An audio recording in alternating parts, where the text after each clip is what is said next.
Must make you proud. Yeah, very proud. I think it was always going to be like that second half when we went 2 goals up. Obviously, it's only half a job done, but yeah, I thought 2-man, everyone defended brilliant. Yeah, and another goal from this guy here.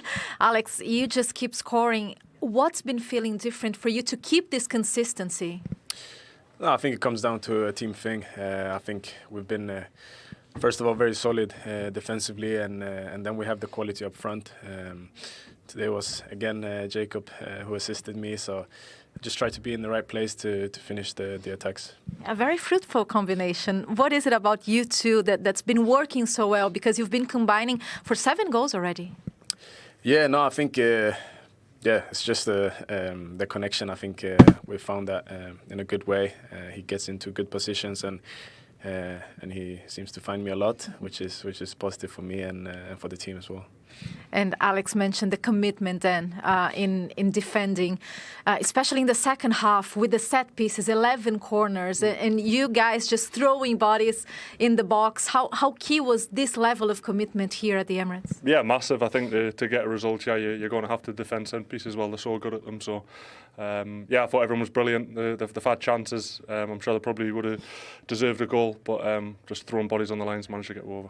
Yeah, Eddie Howe already mentioned that in the past couple of seasons, it was a key part of your game to defend really well, and then a key part of this identity. So how central is it for you guys when you are defending in this level to just keep going? Yeah, I think it just gives you a good platform to build on. We've had a sticky patch where we're conceding quite a few goals, but we've had a few clean sheets in a row now. But I think that's the whole team. That's not just sort of the back lads. I think you've seen the way that we defended second half there was brilliant. But as I said, it's only really a job half done.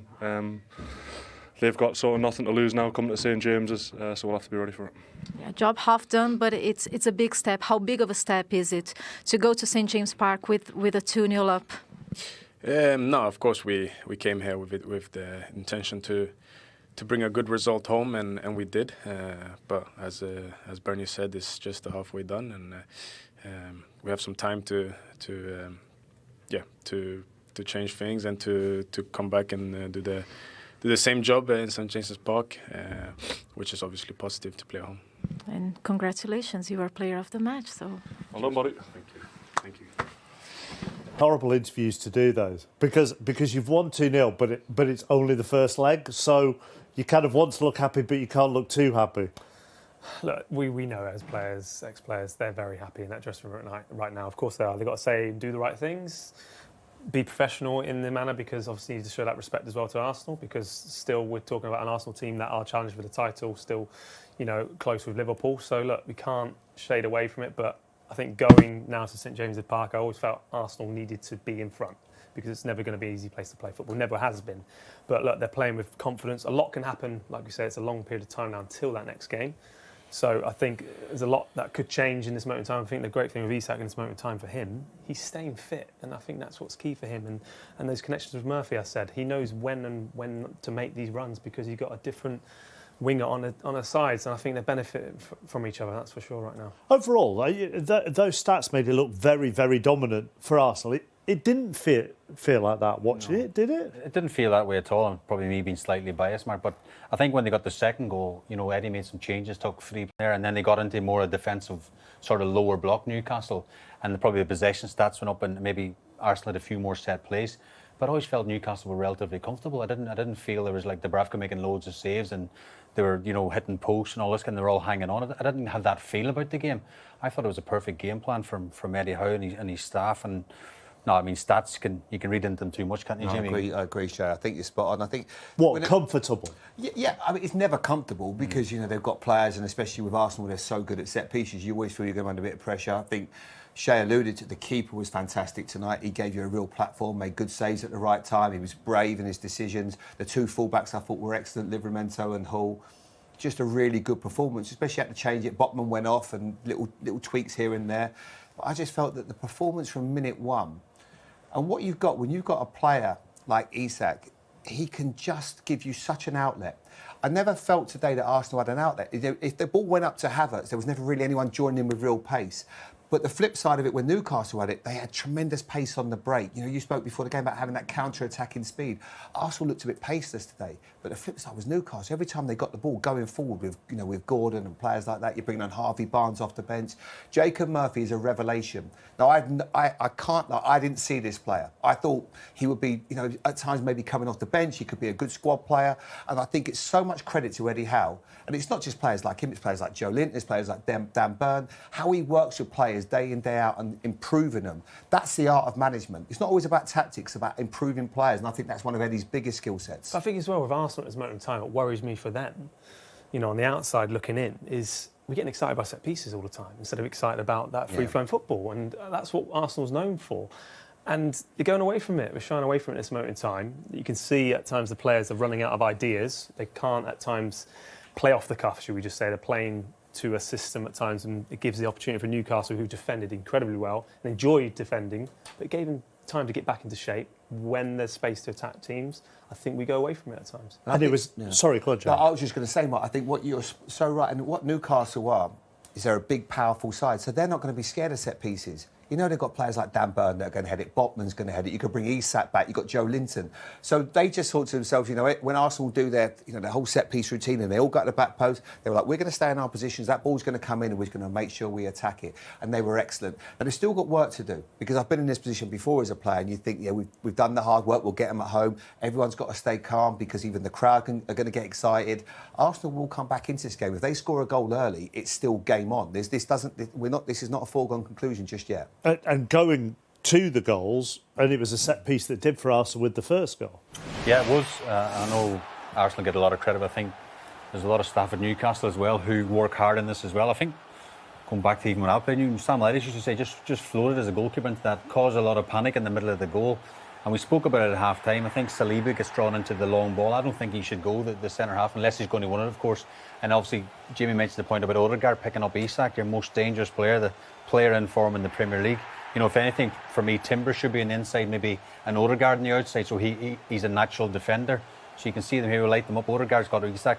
I know there's a slight push there, but there's always comings together in the box. I feel, I don't think it's enough to give a foul away, and you know, Newcastle get their nose in front. I think it just bullies them all game. They couldn't handle him. And it genuinely blows my mind how you could have a situation where Odegaard is marking that man. He's the most fearsome striker in the Premier League right now. So difficult to mark. And you end up with Odegaard. You've got to detail someone there. The set-piece coach... You'd have put a defender on him, because you might not necessarily... I don't know, but you might not want your two centre-halves.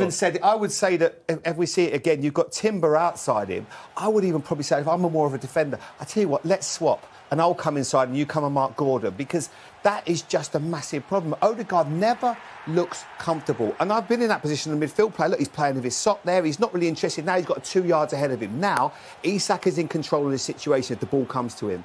Odegaard doesn't think defensively. So you have to detail someone. And the set-piece coach, and I said it at half-time, gets a lot of credit, and rightly so, for the attacking set pieces. Things like that isn't good enough from my point of view. You know, you cannot have a situation where he's marking him. It's a complete mismatch. One is thinking, I'm going to score, and one is actually thinking, if the ball comes to me, I might be able to do something attacking-wise. I think it's a mistake. But as well, players need to be able to adapt to situations.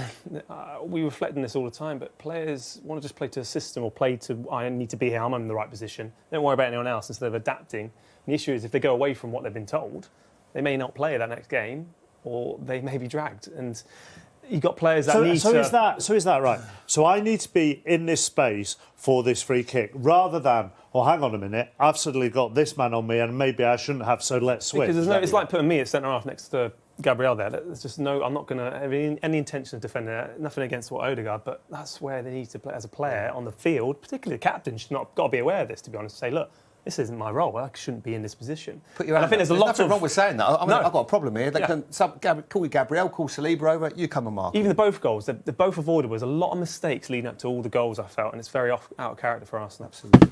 The second goal, and Isak was instrumental here as well. Well, I think Isak's brilliant. This is, you know, he just pulls off the two centre-halves and midfielders can't get near him. We'll keep an eye on. We talk about Murphy. I think he's been brilliant as well. That's a fantastic pass into Isak. Raya makes the save, and I think Timber on the back post again maybe goes to sleep a bit, and he's on his heels, and Gordon jumps in and nips in and scores the goal. But look at the movement. It's kind of like a pattern of play you do maybe on a day before a game, Mark, or whatever. you know, the Arsenal players they're pointing, they're saying, you pick him up the midfielders. The midfielders are want one of the centre halves to go all the way in, and nobody does anything. But they'll keep an eye on Isak. We talk about how brilliant he was. No one really sticks the glove on him. 3 players around him at this stage. He's got really quick feet, which I like at this stage. Hits an early shot. Keeper's not totally set.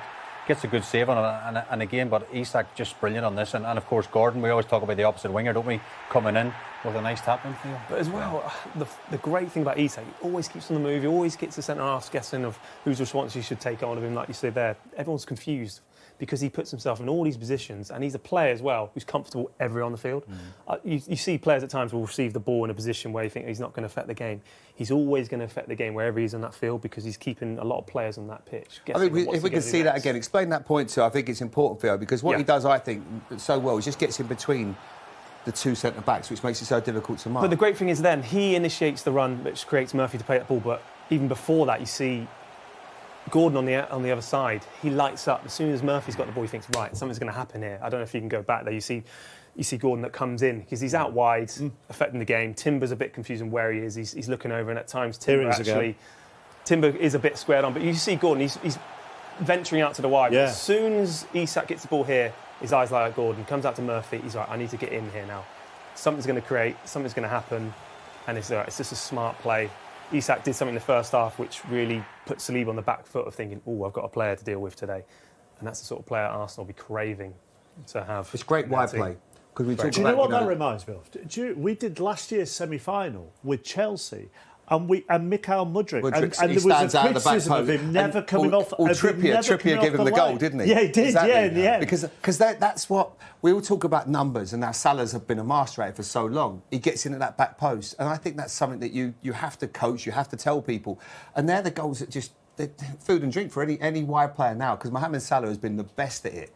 You know, Raheem Sterling, when he was at Manchester City, unbelievable at it. And that's what you've got to do as a wide man. And as well, when as a wide man, when you've got a right footer now with Murphy, going back to him, it's easier for a forward to make the run because it's not delayed.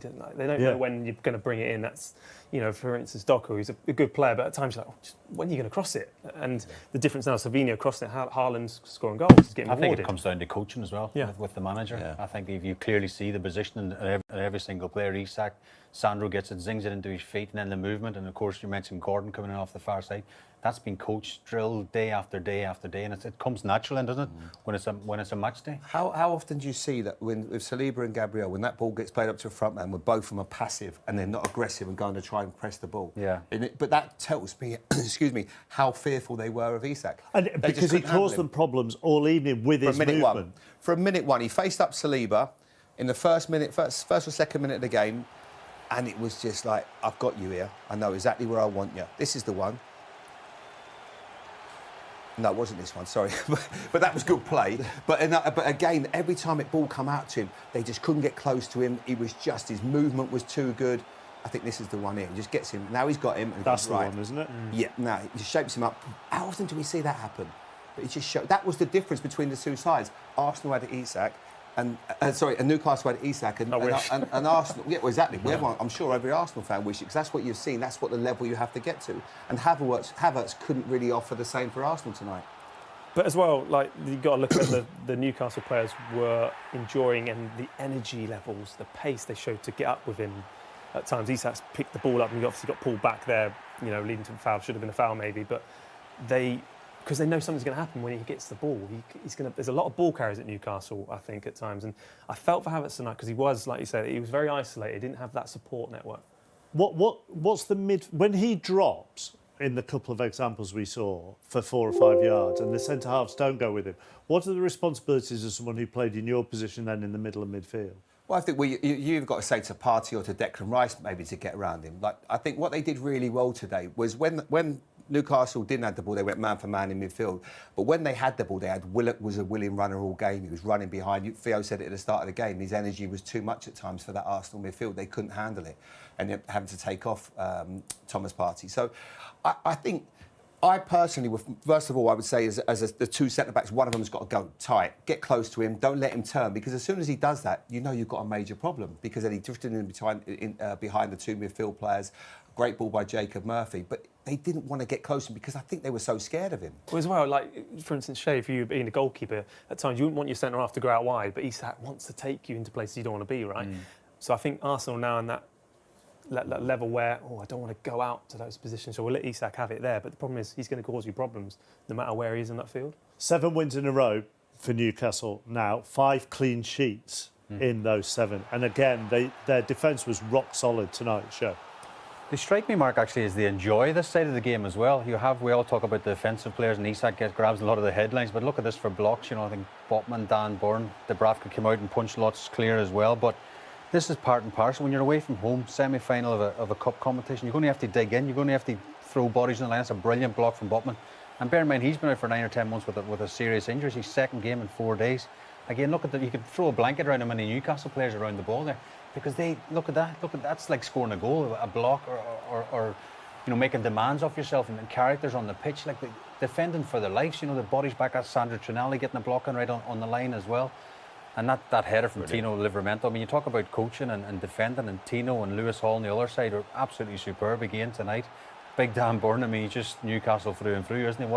What a performance for him. But that's the part of the game that some people don't talk about.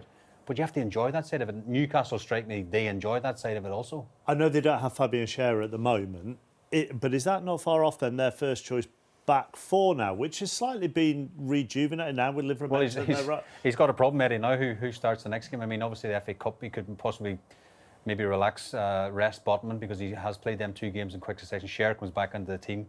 But then the next Premier League game, he's got an issue. Who starts? Because Dan Burn's been brilliant as well in the last month or 6 weeks as well. They've got a great squad, haven't they? You've got Trippier can come in and out, and he's got great experience. And I'm sure if you're Tino Livramento, every day you'll be just watching him, learning. He's a good defender. He's played at the top level for so long.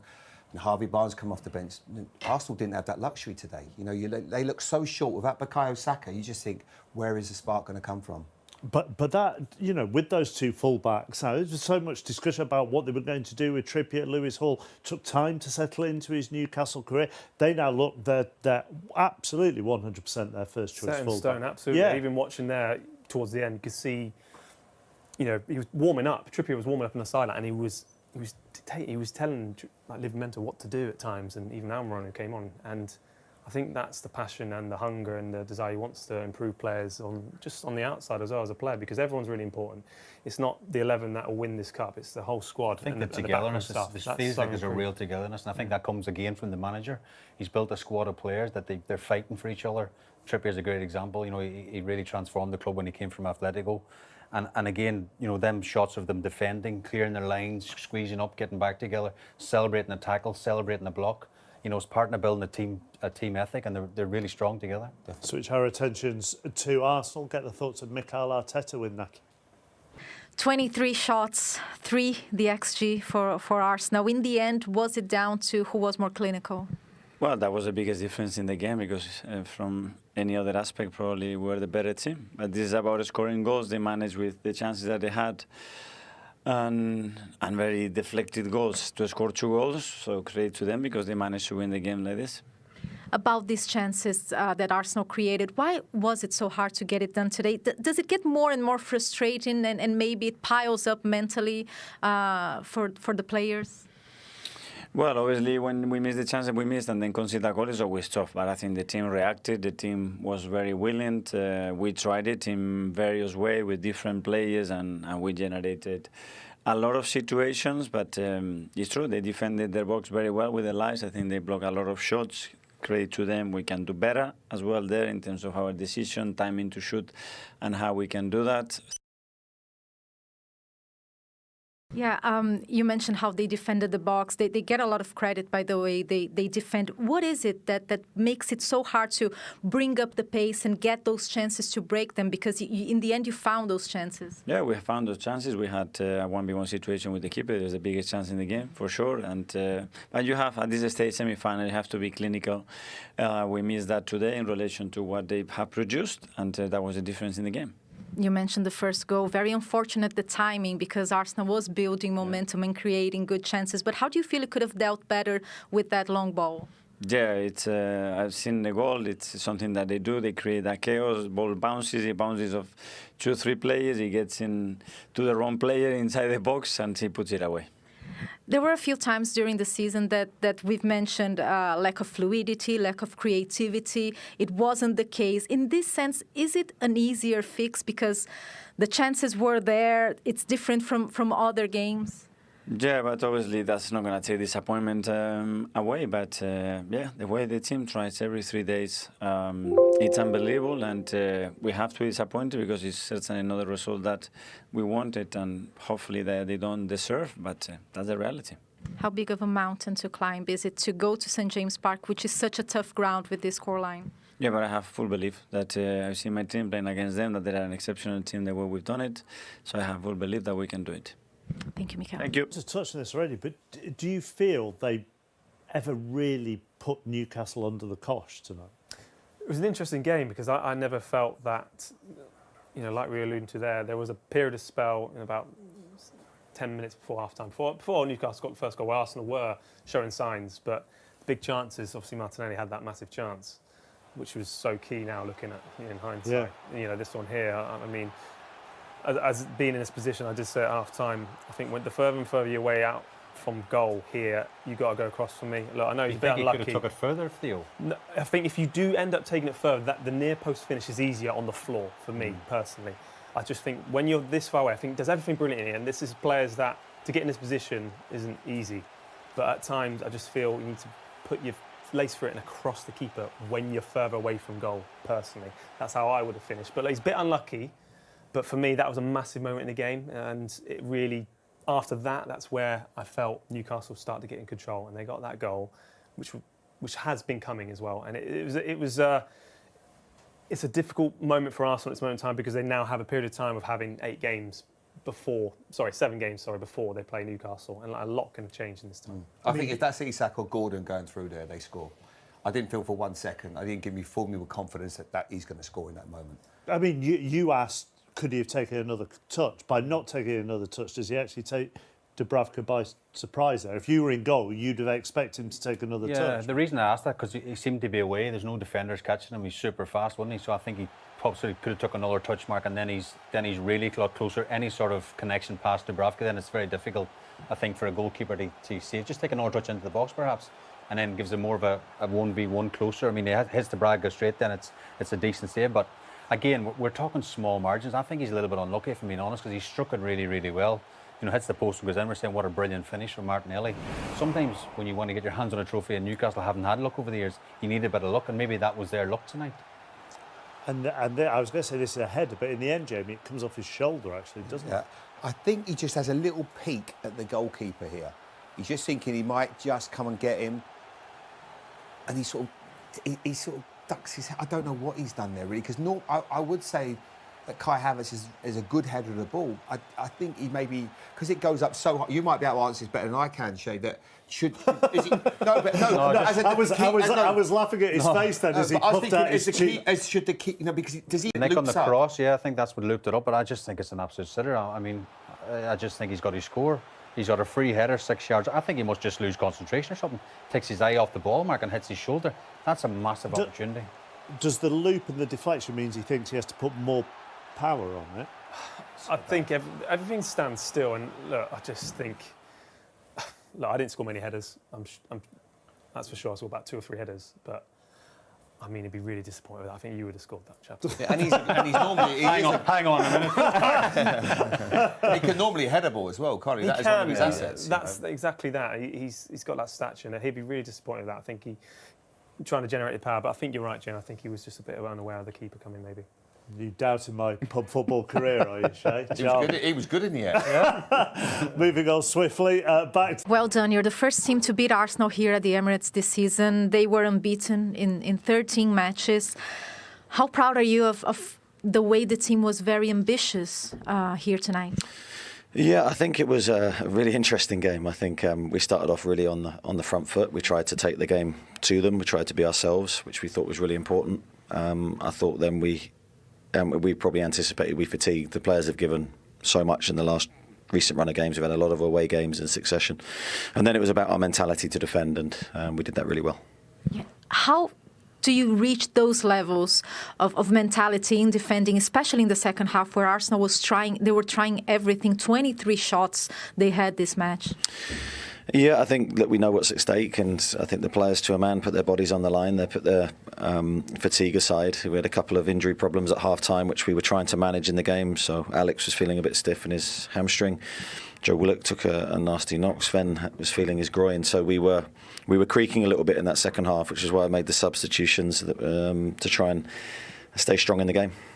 Yeah, you mentioned Sven, even with those changes in the defensive line and in midfield as well, because Bruno's absence, of course, impacts the way you defend. You managed to maintain this organization, this structure. So I imagine you're proud of that as well. Yeah, I'm really pleased because this is a tough ground and we've suffered here previously. And today is another big step forward when you look at the recent run we've had away from home. We're playing with real confidence and belief, and I think that helps when you're defending in those dying moments where we knew the importance of trying to keep a clean sheet. But I think in terms of the tie, we know it's still very much alive. It's still very finely balanced. We've got a tough home leg to come. How key was it to get the first goal in that moment? Because Arsenal were building momentum in the first half, and then Alex Isak again just times it perfectly, the movement. Yeah, they were giving us problems, as we knew they would. They're a quality team. But I thought more than were in the first half, I thought we were really competitive. We had some good moments. We probably could have done better with some others. But Alex scored a great goal, and then Anthony scores a really important second goal for us. Unfortunately for them, we lost a bit of momentum and we ended up retreating and having to defend, but we did that well. Yeah, you mentioned that in the season that you got the spot to play Champions League, defensively, it was key for you guys to keep that level. When you see the progress of how the team defended back then and now, how do you evaluate this progress? Well, I think it's always in evolution. You're always changing and moulding and trying to get the best out of the group that you have. That team we had was very special. I think we have more capabilities with the ball with this current team. And I think we showed that at times tonight, but I still think there's so much more to come. As you say, we're missing key players today, and there was a lot of fatigue with the recent games that we've had, and I think you could see that in our second half performance. But it's a big scoreline here, 2-0 at the Emirates. Only twice ever in history of this competition, the team who won the first leg away from home didn't go to the final. So how big is it to leave the Emirates with this result? Yeah, I don't think that necessarily means anything. We know the qualities that Arsenal possess, and we know that the second leg we have our supporters with us, which is going to be hugely important to us, but we're still going to need to do everything right to get through in this tie. Well done, Eddie. Thank you. Just to emphasise the run that Newcastle are on, that home win against Leicester kicking it off, and actually it seems daft now when you look at those scorelines, look at the clean sheets, you look at the goals that they've scored as well.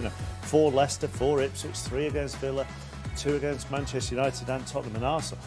But they went into that Leicester game under some pressure, didn't they, because of the defeat, Shay, that they'd had at Brentford in the previous game. I think it was the manner of the defeat as well. They were outclassed by Brentford. They played really poorly, gave away bad goals.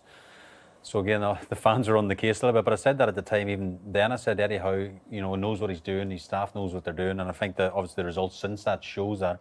And I just look at the next fixtures: Bromley in the FA Cup, Wolves, Bournemouth, Southampton, and Fulham. They're all fixtures you would fancy Newcastle won as well before they play the second leg against Arsenal. So they're in a really good moment at the minute. Yeah, they're pushing hard for obviously Champions League and to get back in them positions. But again, to get their hands on this trophy we're sitting next to here would be the icing on the cake, and Eddie Howe would be a hero of Newcastle, that's for sure. Cool. I suppose just the element of caution for Newcastle fans who are listening to that is he's obviously got players who he's going to have to manage through getting them back to full fitness, or the odd nickel. He mentioned Isak there, Botman as well. Well, he said Isak had a little bit of tightness in his muscles. Now, he's a thoroughbred. You've got to look after him. You've got to protect him. You've got a FA Cup game. That squad is strong enough to handle that one. Wolves at home. You've got to make sure you manage such a special talent. And it's not always that easy because he does pick up a few injuries because he's, as I say, he's such a unique player. But he is the key to it all because he gives you that out there. He's got the class, he's got the pace. Theo used the words unplayable. I couldn't agree more. The positive for Newcastle fans, I suppose, is that they did that, as Eddie said, with some players missing. Obviously, no Nick Pope, no Fabian Schär tonight. Also, no Bruno Guimaraes, who was suspended but was watching.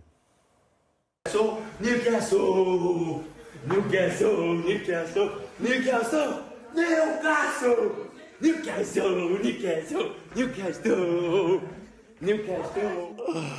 I hope he didn't have a big T, that lad. Otherwise, it could be coming. Eddie will be on the phone, Cam. It's only half time. Yeah, you know, can't miss the high five. But they've got him to come back. I mean, what a player to come back, eh? It's easier when you're playing well, isn't it, to come into a team. But as well, it's the competitiveness now in the team is great to have. As a manager now, it's brilliant, isn't it, to have this competition throughout the players. And I think it's a healthy competition because I think, as well, there's a really good atmosphere about the squad. And I think, as well, when you have a really top English manager as well, he can connect all that. And I think he's doing something incredibly special there at Newcastle.